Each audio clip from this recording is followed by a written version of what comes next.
Hi, welcome to my YouTube channel. My name is Cheebs and I do a lot of solo backpacking, camping, and hiking.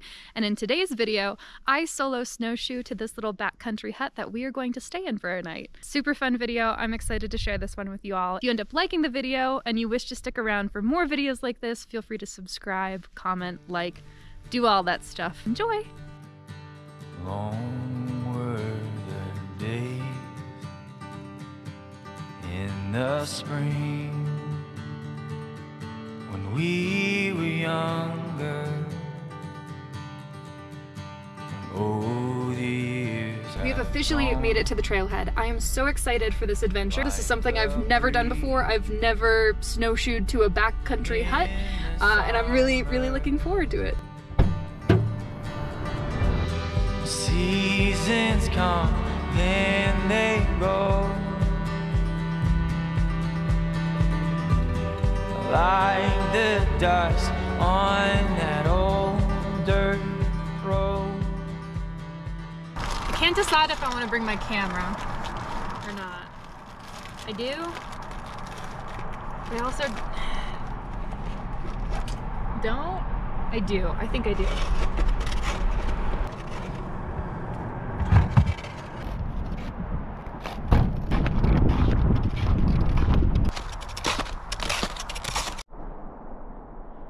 We are venturing into avalanche territory technically.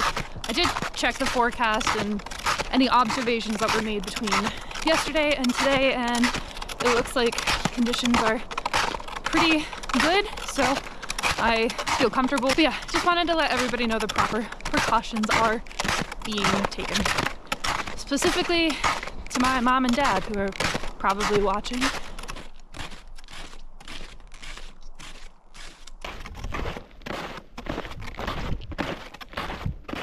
Something to note while I'm thinking of it, even though it's only 40 degrees right now, I don't have many layers on. I have my mid layers on, which honestly, even that might be a little bit too much with the sun shining down and the amount of effort I'm putting into this workout. Your body accumulates sweat when you're moving, obviously, so you don't want to start a cold weather hike or backpacking trip with a ton of layers on your body, because you'll get really sweaty, and then you'll get to your destination.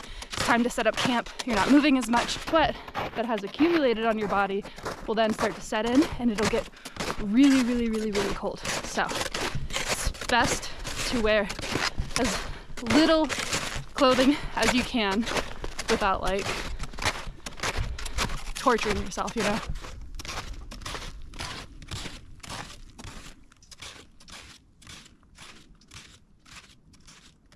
Some deer tracks right there, and they were heading that way.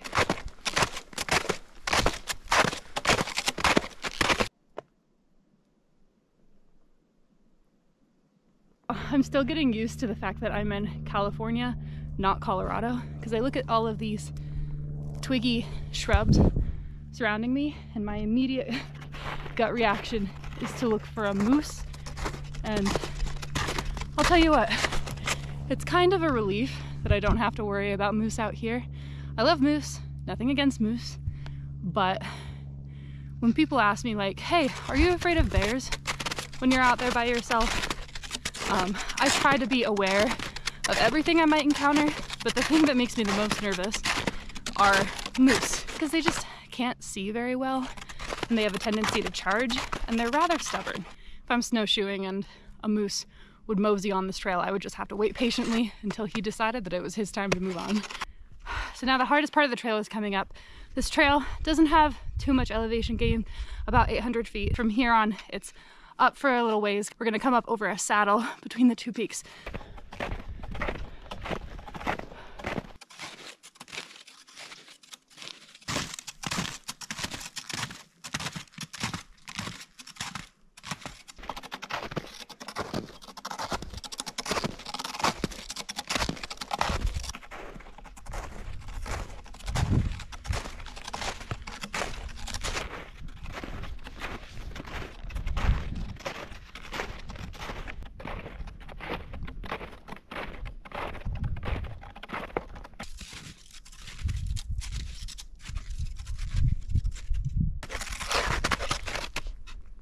You know, I'm an extrovert by nature.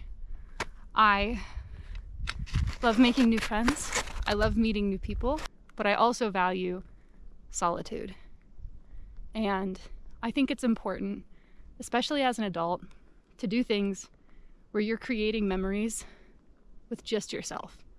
And I think sometimes in the busyness of life, we often neglect building relationships with ourselves and maintaining relationships with ourselves. The relationship you have with yourself is no different than the relationship you have with a partner, with a friend, with a family member. It still needs tending to. So, the solo adventuring I do is me tending to the relationship I have with myself, and it really fulfills me. But there's something about being near a snow-covered mountain that just makes you want to spew some wisdom. So, enjoy my unsolicited wisdom. Finally starting to walk on some snow that's not just completely frozen over, which is nice.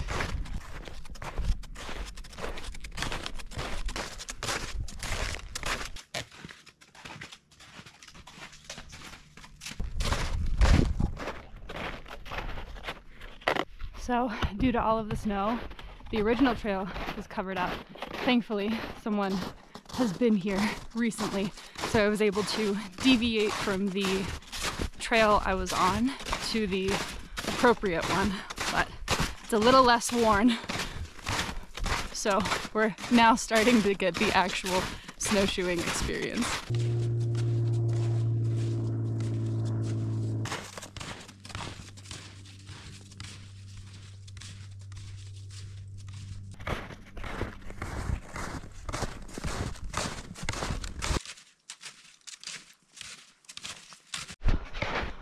Alright, we have found it.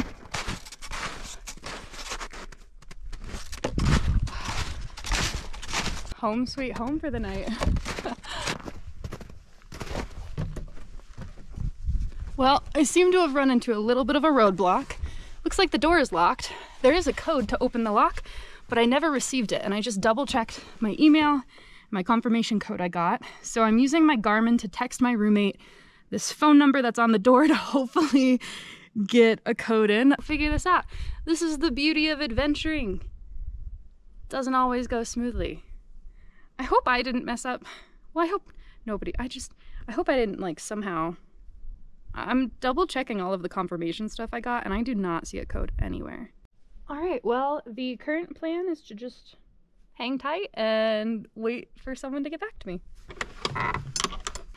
Okay, managed to find a little bit of service on my cell, contacted the lodge, and was able to get the code. They gave me the wrong code first, and then they gave me the right one, but we got it, and we are in business.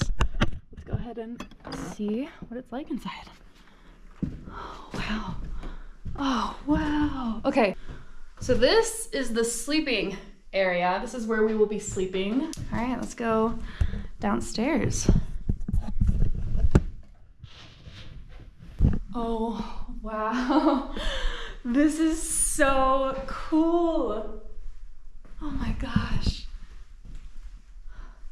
It's cold in here, you can see my breath. Looks like we got cabinets full of some things. We have little tea lights, aluminum foil, paper clips, a lantern. We have some books up there, some frozen vegetable oil. Looks like there is some white gas. This stuff is really nice because butane often doesn't work in cold temperatures. So this white gas here performs a lot better. Cleaning supplies, pots, pans, a burner stove, and then we have the wood fire stove, which we'll definitely be firing up. Looks like there's some kindling here, some already chopped logs, but we might have to chop some more. So please use stoves only at night or for emergencies. The wood is supposed to last all winter. So we are definitely going to respect that rule. And thankfully, oh, what's this too? Oh, this is nice. So it tells you the weather forecast, tells you the temperature. Currently it's 33 degrees Fahrenheit And it tells you the expected forecast because sometimes weather can roll in pretty quickly and unexpectedly here.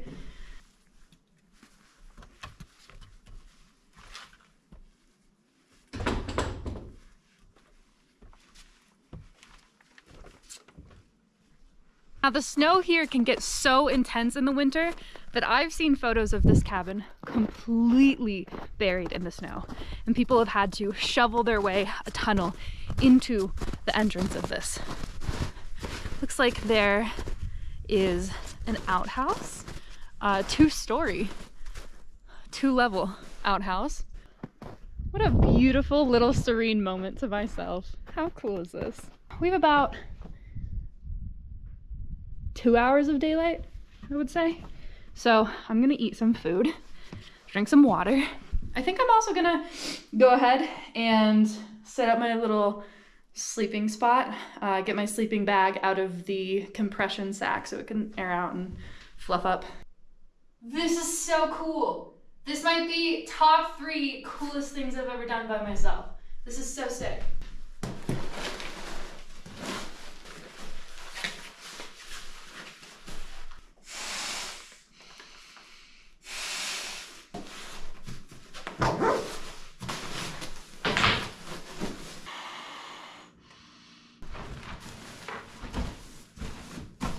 Also, the pillow that I bring is not necessarily for comfort.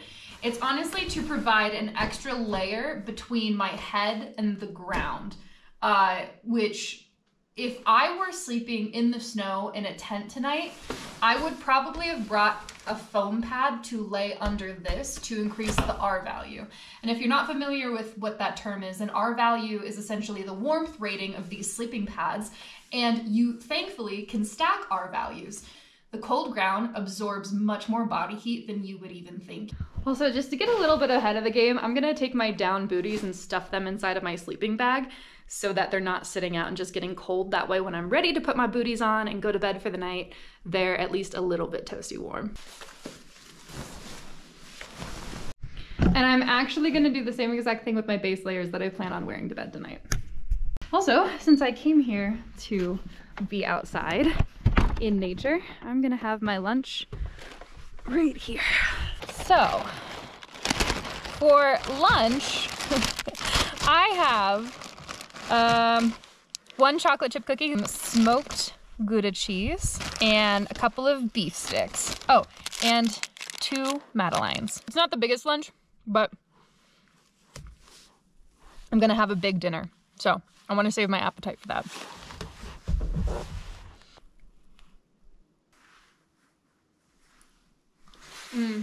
Oh my gosh. I love smoked Gouda.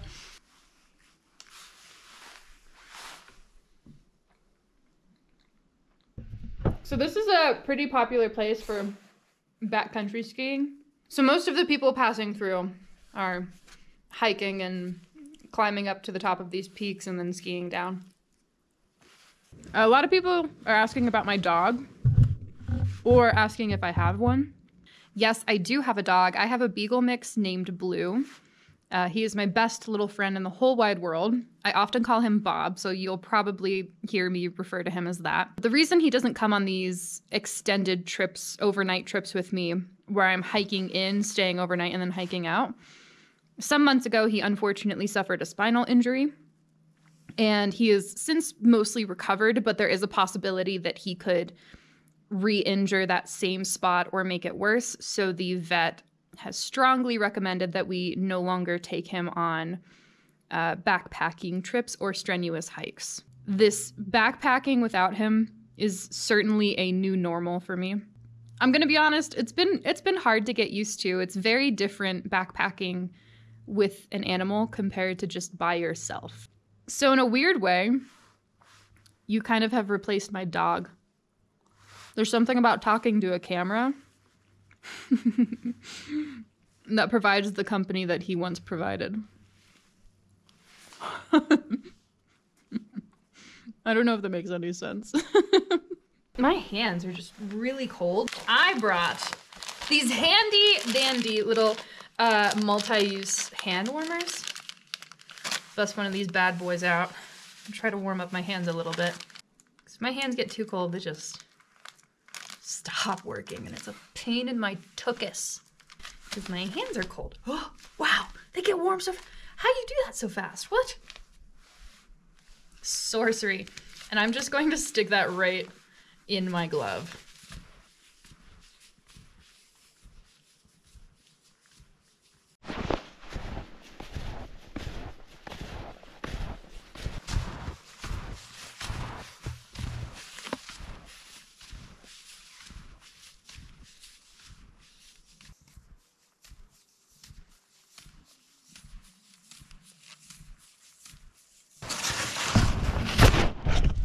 Whoops.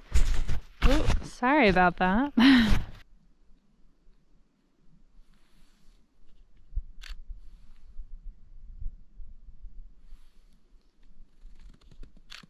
Also, while I'm out here, I'm gonna go ahead and collect some snow for when we go to make dinner. There's no running water source nearby, there's no running water in the hut, so snow is our only source of water, and I'll tell you what, it's a pain in the butt to boil snow, but we're gonna do it. So what I want to do is I want to find some snow relatively away from trees as best as I can, so I don't really want twigs or anything in my water, but it's unavoidable when you're melting snow, truly. All right, this seems like a pretty decent spot. Hey, how's it going? So what I'm gonna do is I'm just gonna clear this top layer. Doesn't really do much, but in my mind it does. And then I'm gonna pack, ooh, I almost broke that handle, be careful. But I'm gonna try to pack this as much as oh my God, I did not just do that.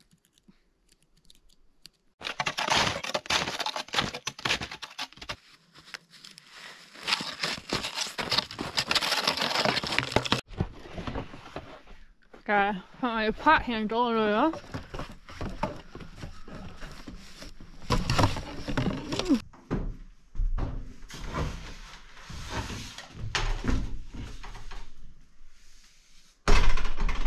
I am going to put my base layers on because even though my boots didn't get wet, my socks always get wet because sweat.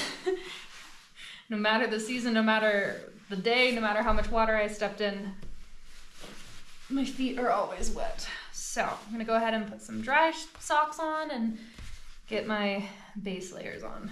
While there's still some light, I think I'm gonna go ahead and chop some wood now.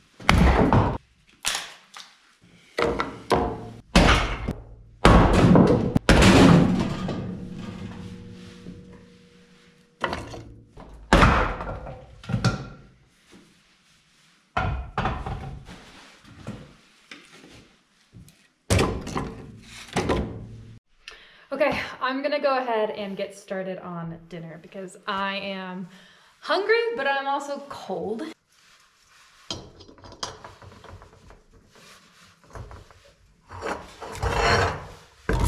Okay, I'm gonna go ahead and pour some water into this, but some water in your snow actually helps it melt faster.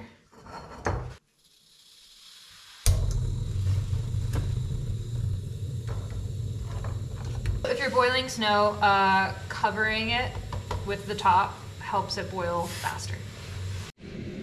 So for my ingredients, I have this ramen, this brand, and then I have various veggies. I have broccoli, mushrooms, and green onions. So just to put it into perspective, that is how much water we have from all of that snow we packed in.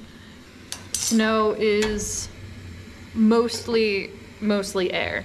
So it takes a lot of snow to boil a decent amount of water.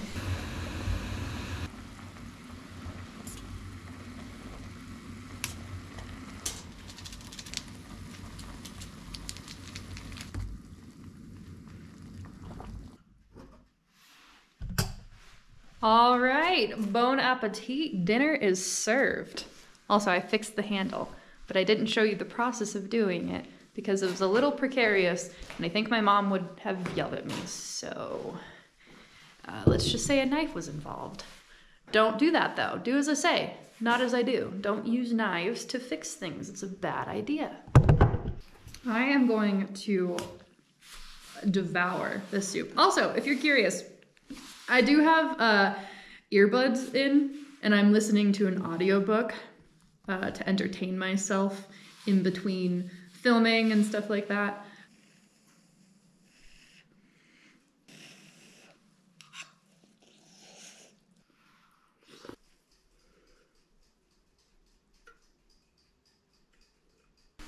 That was so good and literally the perfect meal for a cold day.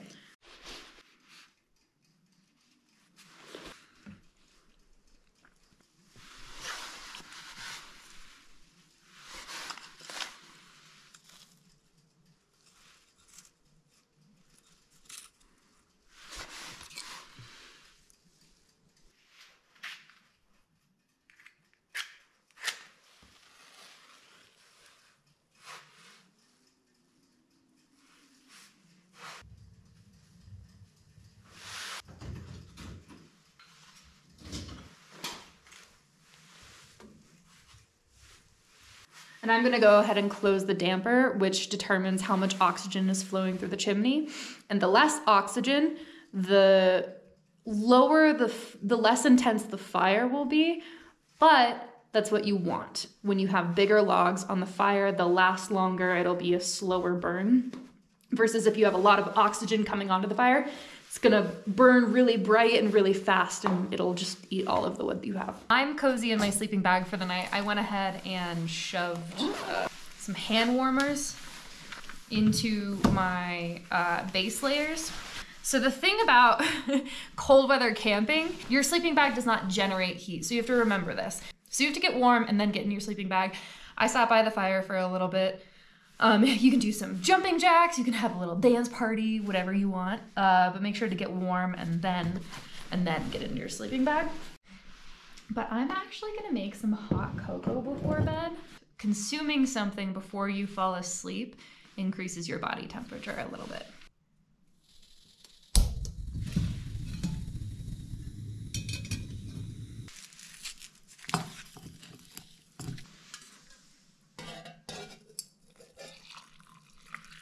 I am drinking hot cocoa very close to my sleeping system.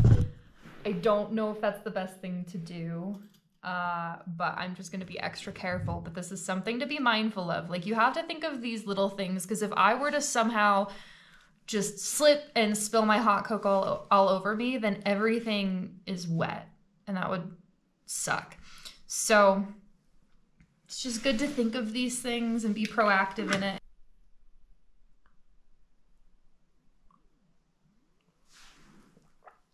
Oh, you know I had to get the hot chocolate with the marshmallows in it, the little baby marshmallows.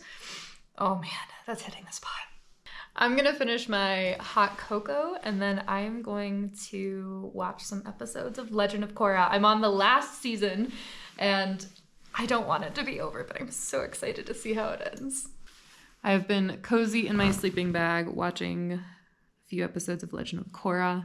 The sleeping bag is toasty warm. It's gonna be a cold night. So yeah, I'm going to sign off here and I will see you all in the morning. Good night.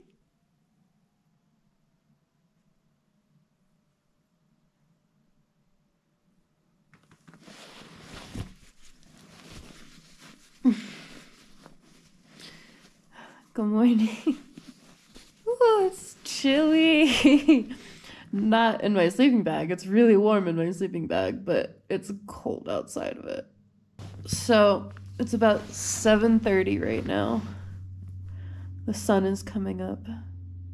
I look like a caterpillar. I gotta reach into my closet and pick out my outfit for the day.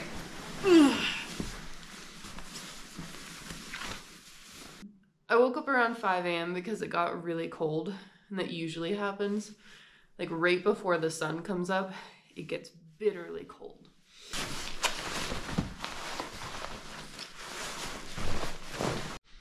All right, time to go get some snow and brush my teeth. Good morning. Good morning, neighbors. Good morning, everyone.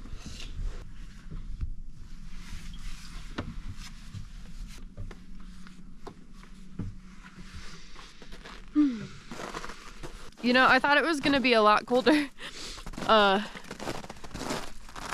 it feels this morning. I'm sure the hand warmers I have on my body are really working overtime to help with that. But it doesn't feel too terribly cold.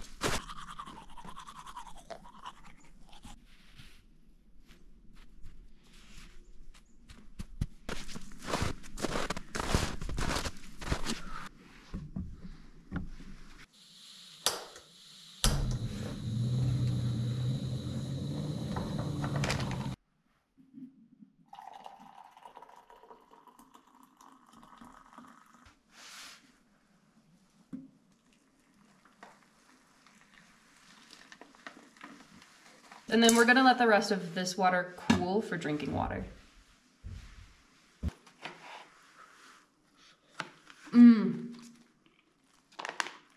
Yes, ma'am. Yes, ma'am. Cheers. Hot coffee, hot breakfast.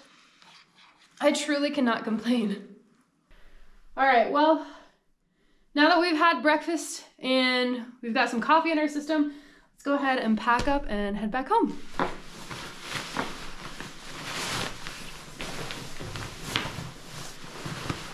Also, a lot of you were asking in the last video why I am only doing one-nighters and why I don't stay more than one night. And that's a good question. And the thing is, if I'm gonna be posting weekly videos, it's really hard to spare more than 2 days, one night in between a full-time work schedule and balancing somewhat of a healthy social life. So I'm sure there will be longer trips in the future, but right now this just works best with me and my schedule.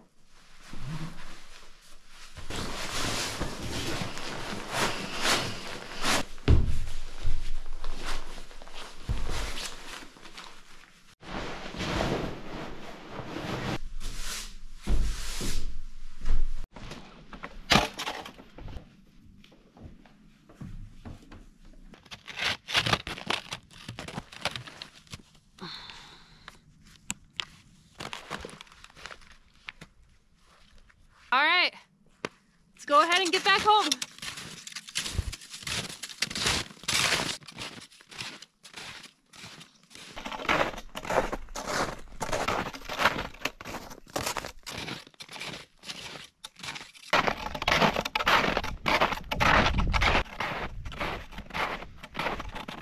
Wow.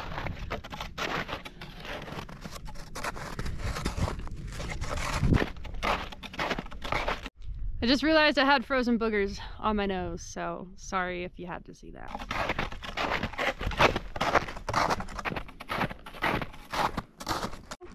Hi! Hi! I did it! I made it back to the parking lot!